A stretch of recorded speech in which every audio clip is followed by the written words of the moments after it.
1984, George Orwell, Chapter 21.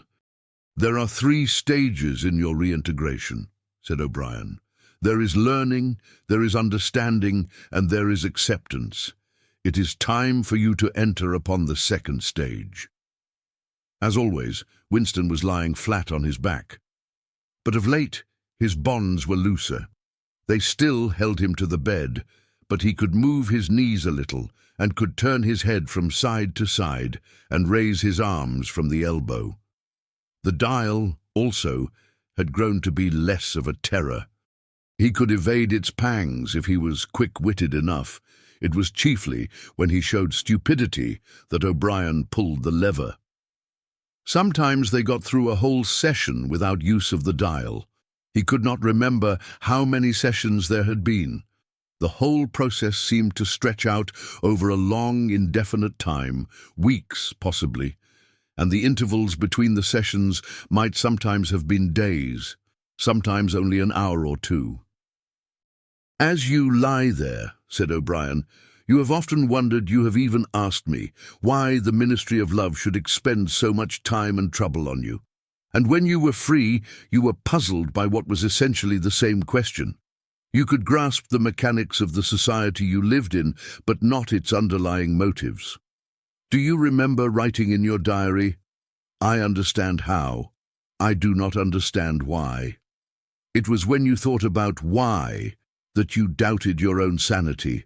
You have read the book, Goldstein's book, or parts of it at least. Did it tell you anything that you did not know already?" "You have read it?" said Winston. "I wrote it. That is to say, I collaborated in writing it. No book is produced individually, as you know.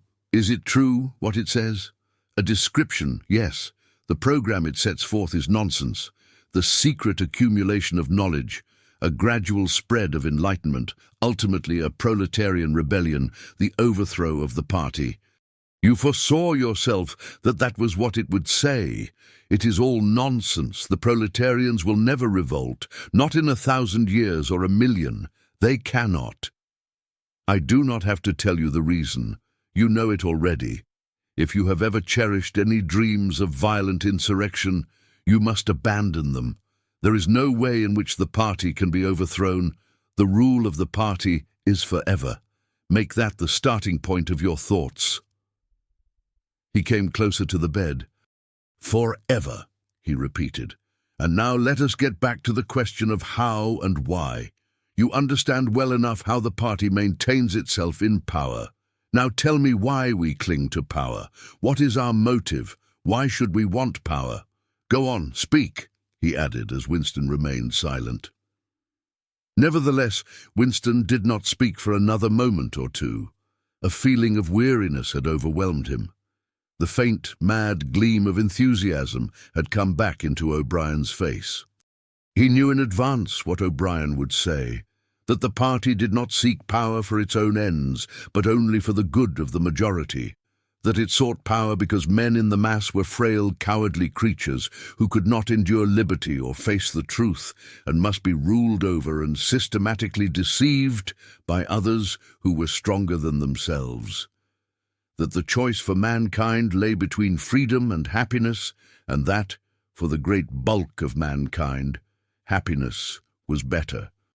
That the party was the eternal guardian of the weak, a dedicated sect doing evil that good might come, sacrificing its own happiness to that of others.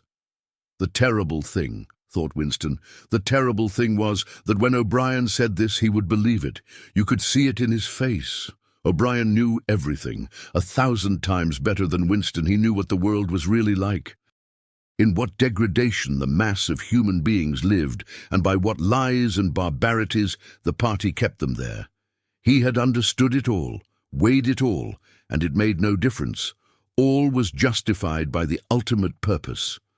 What can you do, thought Winston, against the lunatic who is more intelligent than yourself, who gives your arguments a fair hearing and then simply persists in his lunacy? "You are ruling over us for our own good," he said feebly. "You believe that human beings are not fit to govern themselves, and therefore—" He started and almost cried out. A pang of pain had shot through his body. O'Brien had pushed the lever of the dial up to 35. "That was stupid, Winston, stupid," he said. "You should know better than to say a thing like that." He pulled the lever back and continued, "Now I will tell you the answer to my question. It is this. The party seeks power entirely for its own sake. We are not interested in the good of others. We are interested solely in power. Not wealth or luxury or long life or happiness. Only power. Pure power. What pure power means you will understand presently. We are different from all the oligarchies of the past, in that we know what we are doing. All the others, even those who resembled ourselves, were cowards and hypocrites. The German Nazis and the Russian communists came very close to us in their methods, but they never had the courage to recognize their own motives. They pretended, perhaps they even believed, that they had seized power unwillingly and for a limited time, and that just round the corner there lay a paradise where human beings would be free and equal. We are not like that. We know that no one ever seizes power with the intention of relinquishing it. Power is not a means, it is an end. One does not establish a dictatorship in order to safeguard a revolution. One makes the revolution in order to establish the dictatorship. The object of persecution is persecution. The object of torture is torture. The object of power is power. Now, do you begin to understand me? Winston was struck, as he had been struck before, by the tiredness of O'Brien's face. It was strong and fleshy and brutal. It was full of intelligence and a sort of controlled passion before which he felt himself helpless. But it was tired. There were pouches under the eyes. The skin sagged from the cheekbones. O'Brien leaned over him, deliberately bringing the worn face nearer.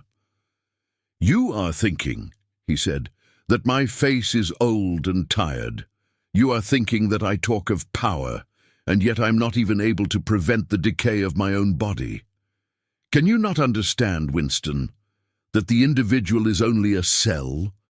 The weariness of the cell is the vigor of the organism. Do you die when you cut your fingernails?" He turned away from the bed and began strolling up and down again, one hand in his pocket. "We are the priests of power," he said. "God is power. But at present power is only a word so far as you are concerned. It is time for you to gather some idea of what power means. The first thing you must realize is that power is collective. The individual only has power insofar as he ceases to be an individual. You know the party slogan, "Freedom is slavery." Has it ever occurred to you that it is reversible? Slavery is freedom. Alone, free, the human being is always defeated. It must be so, because every human being is doomed to die, which is the greatest of all failures.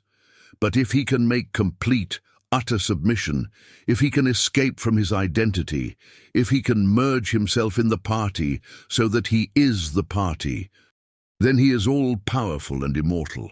The second thing for you to realize is that power is power over human beings, over the body, but above all, over the mind. Power over matter, external reality as you would call it, is not important. Already, our control over matter is absolute. For a moment, Winston ignored the dial. He made a violent effort to raise himself into a sitting position and merely succeeded in wrenching his body painfully. "But how can you control matter?" he burst out. "You don't even control the climate or the law of gravity, and there are disease, pain, death." O'Brien silenced him by a movement of his hand. "We control matter because we control the mind. Reality is inside the skull. You will learn by degrees, Winston. There is nothing that we could not do. Invisibility, levitation, anything. I could float off this floor like a soap bubble if I wished to. I do not wish to, because the party does not wish it. You must get rid of those 19th century ideas about the laws of nature. We make the laws of nature." "But you do not. You are not even masters of this planet. What about Eurasia and Eastasia? You have not conquered them yet. Unimportant. We shall conquer them when it suits us, and if we did not, what difference would it make? We can shut them out of existence. Oceania is the world. But the world itself is only a speck of dust, and man is tiny, helpless. How long has he been in existence? For millions of years, the earth was uninhabited. Nonsense! The earth is as old as we are, no older. How could it be older? Nothing exists except through human consciousness. But the rocks are full of the bones of extinct animals, mammoths and mastodons and enormous reptiles which lived here long before man was ever heard of. Have you ever seen those bones, Winston? Of course not. 19th century biologists invented them. Before man there was nothing. After man, if he could come to an end, there would be nothing. Outside man, there is nothing. But the whole universe is outside us. Look at the stars. Some of them are 1,000,000 light years away. They are out of our reach forever. What are the stars? Said O'Brien indifferently. They are bits of fire a few kilometers away. We could reach them if we wanted to, or we could blot them out. The earth is the center of the universe. The sun and the stars go round it. Winston made another convulsive movement. This time he did not say anything. O'Brien continued as though answering a spoken objection. For certain purposes, of course, that is not true. When we navigate the ocean or when we predict an eclipse, we often find it convenient to assume that the earth goes round the sun and that the stars are millions upon millions of kilometers away. But what of it? Do you suppose it is beyond us to produce a dual system of astronomy? The stars can be near or distant, according as we need them. Do you suppose our mathematicians are unequal to that? Have you forgotten doublethink? Winston shrank back upon the bed. Whatever he said, the swift answer crushed him like a bludgeon. And yet he knew that he was in the right. The belief that nothing exists outside your own mind, surely there must be some way of demonstrating that it was false. Had it not been exposed long ago as a fallacy? There was even a name for it which he had forgotten.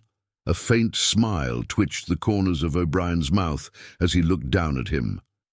"I told you, Winston," he said, "that metaphysics is not your strong point. The word you're trying to think of is solipsism. But you are mistaken. This is not solipsism, collective solipsism, if you like. But that is a different thing. In fact, the opposite thing. All this is a digression," he added in a different tone. "The real power, the power we have to fight for night and day, is not power over things, but over men."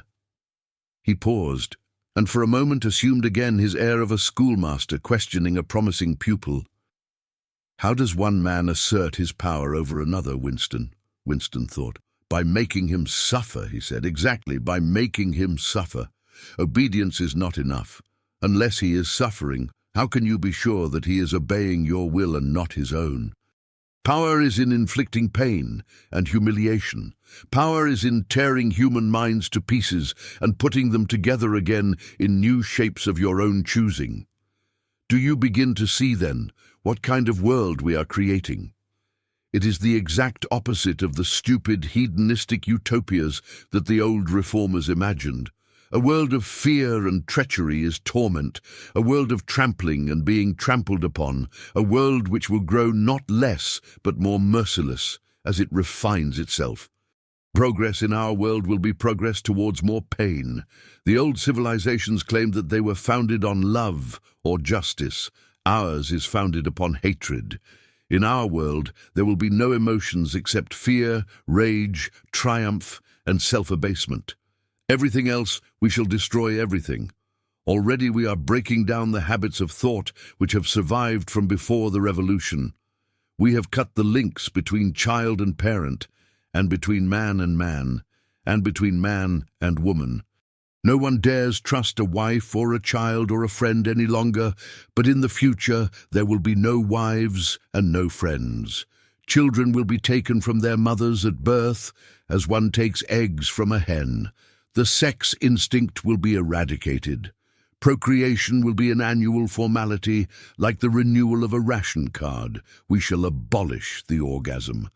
Our neurologists are at work upon it now. There will be no loyalty except loyalty towards the party. There will be no love except the love of Big Brother. There will be no laughter except the laugh of triumph over a defeated enemy. There will be no art, no literature, no science. When we are omnipotent, we shall have no more need of science. There will be no distinction between beauty and ugliness. There will be no curiosity, no enjoyment of the process of life. All competing pleasures will be destroyed. But always, do not forget this, Winston, always there will be the intoxication of power, constantly increasing and constantly growing subtler. Always, at every moment, there will be the thrill of victory, the sensation of trampling on an enemy who is helpless. If you want a picture of the future, imagine a boot stamping on a human face. Forever. He paused, as though he expected Winston to speak. Winston had tried to shrink back into the surface of the bed again. He could not say anything. His heart seemed to be frozen. O'Brien went on. And remember that it is forever. The face will always be there to be stamped upon. The heretic, the enemy of society, will always be there so that he can be defeated and humiliated over again. Everything that you have undergone since you have been in our hands, all that will continue and worse, the espionage, the betrayals, the arrests, the tortures, the executions, the disappearances will never cease. It will be a world of terror as much as a world of triumph. The more the party is powerful, the less it will be tolerant. The weaker the opposition, the tighter the despotism. Goldstein and his heresies will live forever. Every day, at every moment, they will be defeated, discredited, ridiculed, spat upon, and yet they will always survive. This drama that I have played out with you during 7 years will be played out over and over again, generation after generation, always in subtler forms. Always we shall have the heretic here at our mercy, screaming with pain, broken up, contemptible, and in the end utterly penitent, saved from himself, crawling to our feet of his own accord. That is the world that we are preparing, Winston. A world of victory after victory, triumph after triumph after triumph, an endless pressing upon the nerve of power. You are beginning, I can see, to realize what that world will be like. But in the end, you will do more than understand it. You will accept it, welcome it, become part of it. Winston had recovered himself sufficiently to speak. "You can't," he said weakly. "What do you mean by that remark, Winston? You could not create such a world as you have just described. It is a dream. It is impossible." "Why?" "It is impossible to found a civilization on fear and hatred and cruelty. It would never endure." "Why not?" "It would have no vitality. It would disintegrate. It would commit suicide." "Nonsense! You are under the impression that hatred is more exhausting than love. Why should it be? And if it were, what difference would that make? Suppose that we choose to wear ourselves out faster. Suppose that we quicken the tempo of human life till men are senile at 30. Still, what difference would it make? Can you not understand that the death of the individual is not death? The party is immortal. As usual, the voice had battered Winston into helplessness. Moreover, he was in dread that if he persisted in his disagreement, O'Brien would twist the dial again. And yet he could not keep silent. Feebly, without arguments, with nothing to support him except his inarticulate horror of what O'Brien had said, he returned to the attack. "I don't know. I don't care. Somehow you will fail. Something will defeat you. Life will defeat you."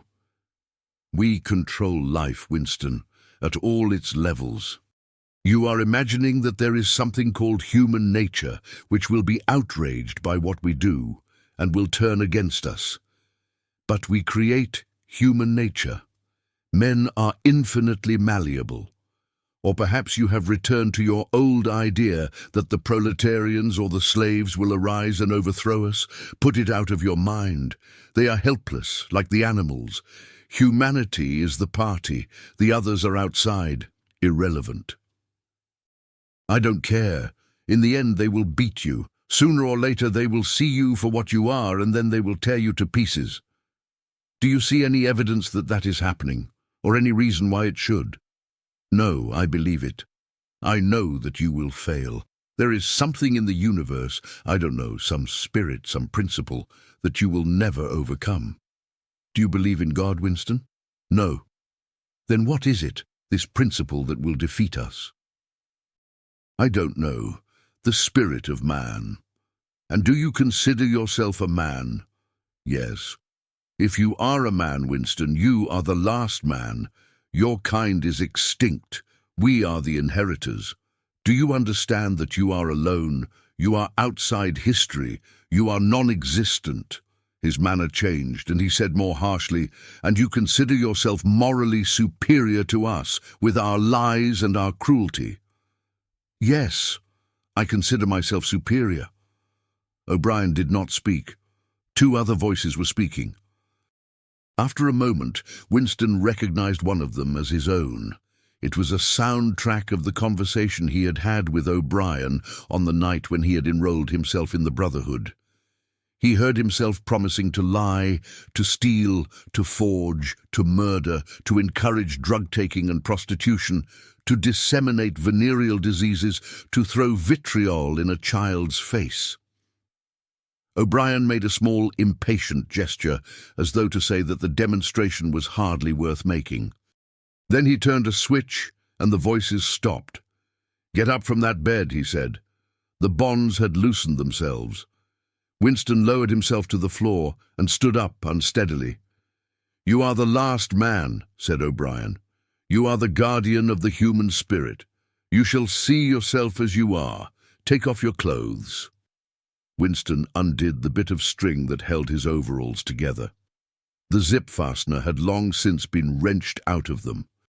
He could not remember whether at any time since his arrest he had taken off all his clothes at one time. Beneath the overalls, his body was looped with filthy yellowish rags, just recognizable as the remnants of underclothes. As he slid them to the ground, he saw that there was a three-sided mirror at the far end of the room. He approached it, then stopped short. An involuntary cry had broken out of him. "Go on," said O'Brien. "Stand between the wings of the mirror. You shall see the side view as well." He had stopped because he was frightened. A bowed, grey-coloured, skeleton-like thing was coming towards him. Its actual appearance was frightening, and not merely the fact that he knew it to be himself. He moved closer to the glass. The creature's face seemed to be protruded because of its bent carriage. A forlorn jailbird's face with a knobby forehead running back into a bald scalp, a crooked nose, and battered-looking cheekbones above which his eyes were fierce and watchful. The cheeks were seamed, the mouth had a drawn-in look. Certainly it was his own face, but it seemed to him that it had changed more than he had changed inside. The emotions it registered would be different from the ones he felt. He had gone partially bald. For the first moment he had thought that he had gone grey as well, but it was only the scalp that was grey. Except for his hands and a circle of his face, his body was grey all over with ancient ingrained dirt. Here and there under the dirt there were the red scars of wounds, and near the ankle the varicose ulcer was an inflamed mass with flakes of skin peeling off it. But the truly frightening thing was the emaciation of his body. The barrel of the ribs was as narrow as that of a skeleton. The legs had shrunk so that the knees were thicker than the thighs. He saw now what O'Brien had meant about seeing the side view. The curvature of the spine was astonishing. The thin shoulders were hunched forward so as to make a cavity of the chest. The scraggy neck seemed to be bending double under the weight of the skull. At a guess, he would have said that it was the body of a man of 60, suffering from some malignant disease. "You have thought sometimes," said O'Brien, "that my face, the face of a member of the inner party, looks old and worn. What do you think of your own face?" He seized Winston's shoulder and spun him round so that he was facing him. "Look at the condition you're in," he said. "Look at this filthy grime all over your body. Look at the dirt between your toes. Look at that disgusting running sore on your leg. Do you know that you stink like a goat? Probably you have ceased to notice it. Look at your emaciation. Do you see? I can make my thumb and forefinger meet round your bicep. I could snap your neck like a carrot. Do you know that you have lost 25 kilograms since you have been in our hands? Even your hair is coming out in handfuls. Look." He plucked at Winston's head and brought away a tuft of hair. "Open your mouth. 9, 10, 11 teeth left. How many had you when you came to us? And the few you have left are dropping out of your head. Look here." He seized one of Winston's remaining front teeth between his powerful thumb and forefinger. A twinge of pain shot through Winston's jaw. O'Brien had wrenched the loose tooth out by the roots. He tossed it across the cell. "You are rotting away," he said. "You are falling to pieces. What are you? A bag of filth. Now turn around and look into that mirror again. Do you see that thing facing you? That is the last man. If you are human, that is humanity. Now put your clothes on again." Winston began to dress himself with slow, stiff movements. Until now, he had not seemed to notice how thin and weak he was. Only one thought stirred in his mind, that he must have been in this place longer than he had imagined. Then, suddenly, as he fixed the miserable rags round himself, a feeling of pity for his ruined body overcame him. Before he knew what he was doing, he had collapsed onto a small stool that stood beside the bed and burst into tears. He was aware of his ugliness, his gracelessness, a bundle of bones in filthy underclothes, sitting weeping in the harsh white light. But he could not stop himself. O'Brien laid a hand on his shoulder, almost kindly. "It will not last forever," he said. "You can escape from it whenever you choose. Everything depends on yourself." "You did it," sobbed Winston. "You reduced me to this state." "No, Winston, you reduced yourself to it. This is what you accepted when you set yourself up against the party. It was all contained in that first act. Nothing has happened that you did not foresee." He paused and then went on. "We have beaten you, Winston. We have broken you up. You have seen what your body is like. Your mind is in the same state. I do not think there can be much pride left in you. You have been kicked and flogged and insulted. You have screamed with pain. You have rolled on the floor in your own blood and vomit. You have whimpered for mercy. You have betrayed everybody and everything. Can you think of a single degradation that has not happened to you?" Winston had stopped weeping, though the tears were still oozing out of his eyes. He looked up at O'Brien. "I have not betrayed Julia," he said. O'Brien looked down at him thoughtfully. "No," he said. "No, that is perfectly true. You have not betrayed Julia." The peculiar reverence for O'Brien, which nothing seemed able to destroy, flooded Winston's heart again. How intelligent, he thought, how intelligent. Never did O'Brien fail to understand what was said to him. Anyone else on earth would have answered promptly that he had betrayed Julia. For what was there that they had not screwed out of him under the torture? He had told them everything he knew about her, her habits, her character, her past life. He had confessed in the most trivial detail everything that had happened at their meetings. All that he had said to her, and she to him, their black market meals, their adulteries, their vague plottings against the party, everything. And yet, in the sense in which he intended the word, he had not betrayed her. He had not stopped loving her. His feelings towards her had remained the same. O'Brien had seen what he meant without the need for explanation. "Tell me," he said, "how soon will they shoot me?" "It might be a long time," said O'Brien. "You are a difficult case, but don't give up hope. Everyone is cured sooner or later. In the end, we shall shoot you.